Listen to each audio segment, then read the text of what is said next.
how to accept your changing appearance with love. Have you ever caught a glimpse of yourself in the mirror and thought, when did I start looking like this?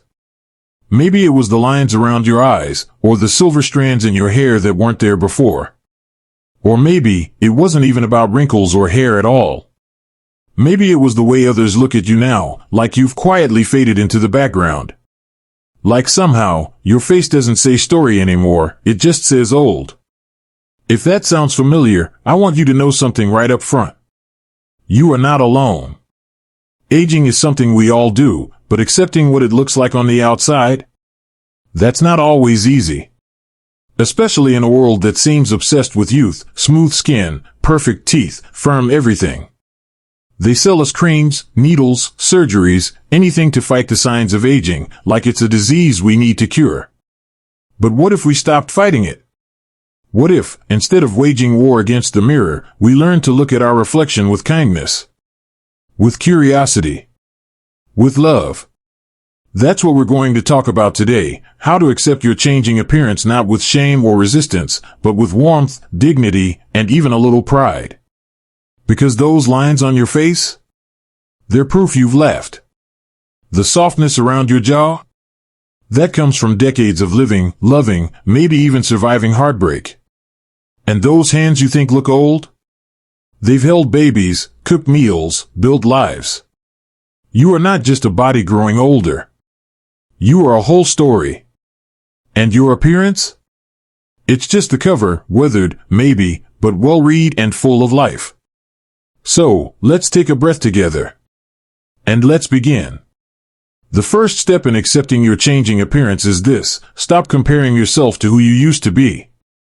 That version of you, maybe in your 30s, maybe even your 50s, was beautiful, sure. But so are you now. The problem is, we often treat aging like a decline, like we're constantly losing something. But what if you started seeing it as a transformation instead? Like the way a tree changes through the seasons. It doesn't apologize for its bare branches in winter, it just is. And in that stillness, in that quiet dignity, there's a different kind of beauty. If you keep looking at old photos of yourself with sadness, try this instead: look at them with gratitude. Say to yourself, that was me then, and she was lovely. But this is me now, and she's still here. Still breathing. Still becoming. Let the past version of you be a chapter, not a yardstick. Because measuring your worth by the reflection of yesterday? That's not fair to the woman you are today. Another thing that might help: change the way you talk to yourself. Seriously, listen in next time you look in the mirror. Are your first thoughts things like, ugh, I look so tired. Look at those bags under my eyes. My neck looks awful. We would never say those things to a friend. Imagine if your best friend stood in front of you, opened her heart and said, I feel invisible now. Would you say, yeah, you do look kind of worn out? Of course not. You'd wrap her in a hug and say, you're still you. And you're beautiful. So why can't we talk to ourselves that way? Try this instead. Next time you look in the mirror, start by noticing one thing you appreciate. Not necessarily something you think is pretty in a traditional sense, but something meaningful. Maybe it's your eyes, the same eyes your children inherited. Maybe it's your smile, the one that comforted a grieving friend. Maybe it's the curve of your shoulders that still carry your strength. Talk to yourself like someone worth loving. Because you are. And every time you do that, you're rewiring the way your brain sees you. You're creating a new relationship with your reflection, one built on compassion instead of criticism. And here's another little shift that makes a big difference: dress for the body you have now, not the one you used to have. I don't mean that in a judgmental way, I mean it as a form of self-respect. So many people hold on to clothes that no longer fit or flatter, as if wearing them will somehow keep the years from moving forward. But dressing in clothes that feel good now, that make you feel confident and comfortable, is a quiet way of saying, this is me. And I still deserve to feel beautiful. You don't have to chase trends or wear what your granddaughter wears. But you can absolutely wear colors that light you up. Textures that feel soft and lovely on your skin. Necklines that show off that gorgeous collarbone. This isn't about vanity. It's about joy. And when you treat getting dressed like an act of care instead of a chore, something in you starts to shift. You stop hiding. You start celebrating. And that brings us to one more powerful idea: find beauty in other people your age. We're so used to admiring youth that we forget to celebrate the elegance of aging. But the more you notice grace, strength, and beauty in other people over 60, the more you'll start seeing it in yourself. Look at that older woman in the grocery store with silver hair and bright lipstick. Doesn't she radiate something special? Notice that man walking in the park with a cane but a proud posture.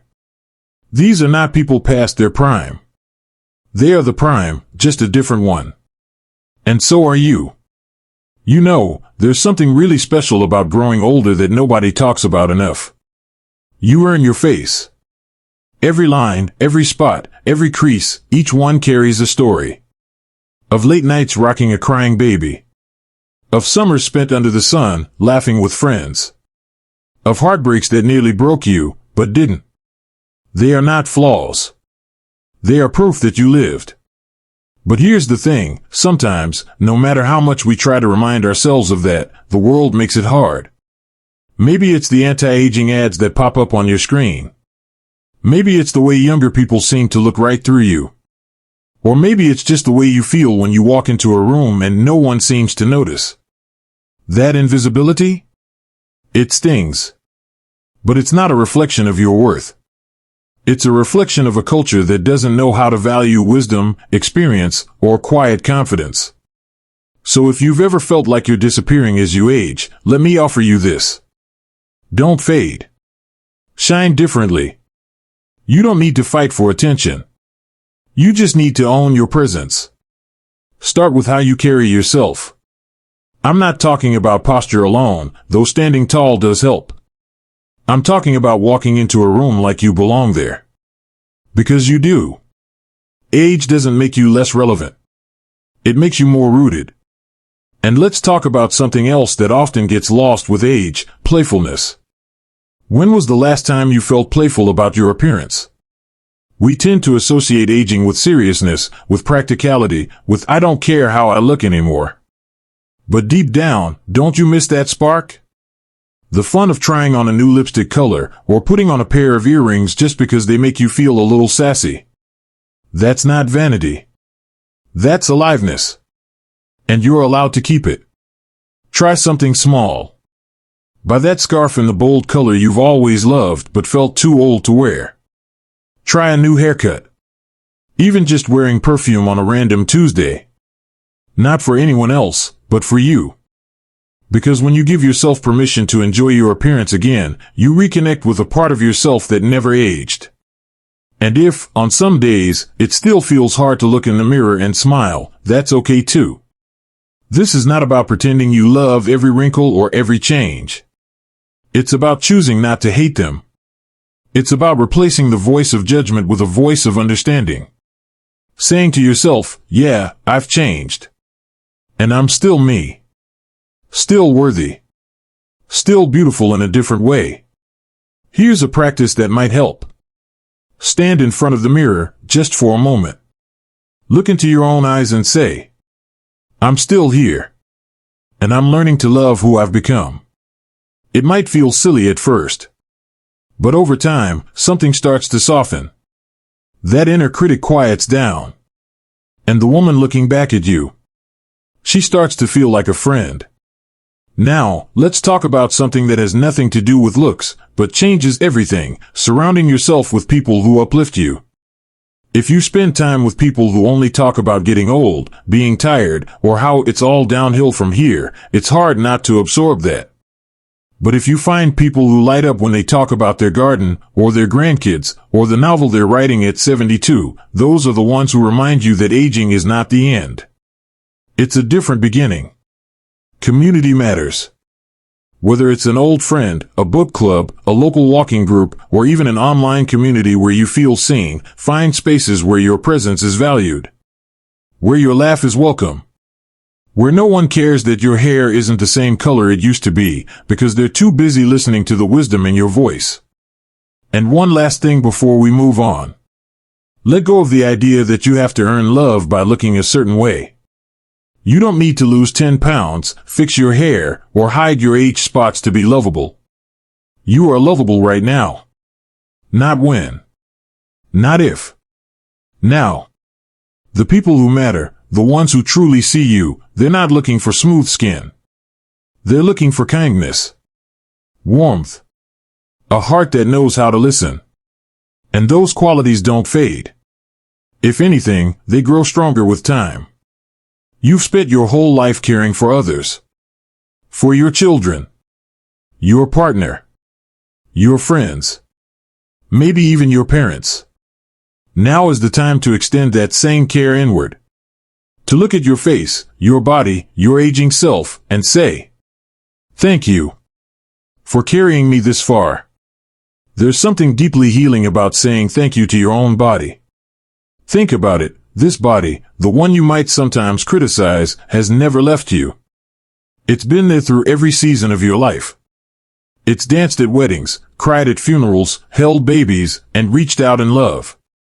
Even when it ached, even when it changed, it showed up for you. Day after day. Year after year. So maybe the most beautiful thing you can wear now, more than any makeup or outfit, is gratitude. Try saying it out loud when you moisturize your face or rub lotion into your hands at night. Not out of routine, but as a gentle ritual. A way of honoring the skin that's withered storms and sunshine alike. A quiet thank you to the vessel that's carried your spirit for over 6 decades. And here's something else that shifts everything. Focus less on how you look and more on how you feel. You might not have the same face you had at 40, but you still deserve to feel radiant. You still deserve to feel alive. That might mean moving your body in ways that feel good, going for walks, stretching, dancing in your kitchen to that song from 1973 that still makes your heart light up. It might mean nourishing yourself with food that energizes you, not just feeds you.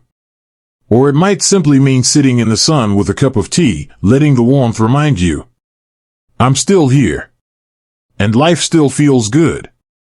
Because beauty isn't just in the mirror.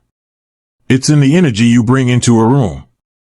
It's in the kindness in your eyes, the stories in your voice, the calm you offer just by being present. These things don't age. They deepen. You might be surprised how many people are quietly watching you and thinking, "I hope I age like that." Not because of how smooth your skin is, but because of the light you carry. That light, your joy, your wisdom, your presence, is magnetic. But you have to believe in it first, for others to see it. And if there are days when you still struggle, if you catch yourself wishing you looked younger or felt more confident, pause. Put your hand gently over your heart. And remind yourself, "I've earned every bit of this face. Every curve, every wrinkle, every change. And I choose love over judgment." Because here's the truth no magazine will ever tell you. Aging is not losing beauty. It's trading one kind of beauty for another. The glow of youth may fade, but it's replaced by something richer. The kind of beauty that doesn't scream for attention, because it doesn't need to. It rests. It knows. It radiates. So let people see your age. Let them see your years, your softness, your strength. Because when you show up fully as yourself, unapologetically and lovingly, you give others permission to do the same. And that, my friend, is powerful.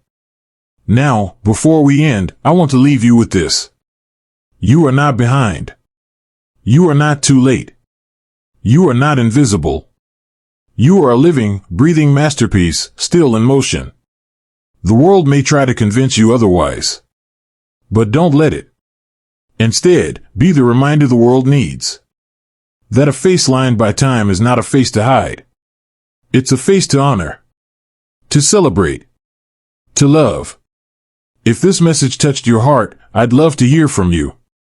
Leave a comment below, share something about your own journey with aging, or what helps you feel beautiful. If this video gave you a little light today, go ahead and like it, and consider subscribing for more videos just like this, gentle reminders that life after 60 is not a decline, it's a new bloom. And always remember, your age is not a limitation. It's a badge of honor. And you, exactly as you are right now, you are enough. Here's to living with grace, to loving ourselves deeper with every passing year, and to knowing that real beauty, it never fades. It simply changes form. And oh, what a form it takes.